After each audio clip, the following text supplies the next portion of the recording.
Nkosi yami siyabonga ngegwada lomama. Kodwa ikho into engavisise wena Mkhosi. Intombi yami le uNgcodiswa ibuye kanje emzini. Ndile waChase yabuya. Kuba kaloku waChase ayisolo ivuswe ekuseni kuthiwa mayenze iti. Umntaka nongasolo emele uvuka ngo5 kusemnyama enze iti. Yaphinda futhi yendela kwaRhatebe. KwaRhatebe nalapho kwakuthiwa mayihambe iyowelusa intombazana. Kwaba umntana kaNombela nto welusa thiswe ilanga emathafeni iluse igusha. Yaphinda futhi uNontomlesa wendela futhi pha eMazizini kwaDlamini. Apha eMazizini bekuthiwa makahamba uyovuna. Kwaba umntana ngeke umuntu ovuna. Ebengiyame into okuvuna umntana thiswa amalanga enkohlwane izikhwebu zombona.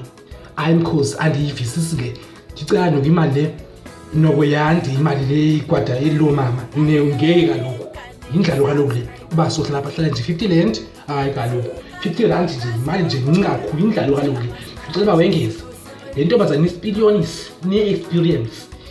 Ne-Expiriance intombi yami Ngcodiswa. Ngcodiswa khona into angayaziyo nifika imboni nje nani nje pha. Abantwana senabo ngobathathu. Akho into angayaziyo unawuthi nabathathu uyowenza into ezibonakala nje kulungisa andazi.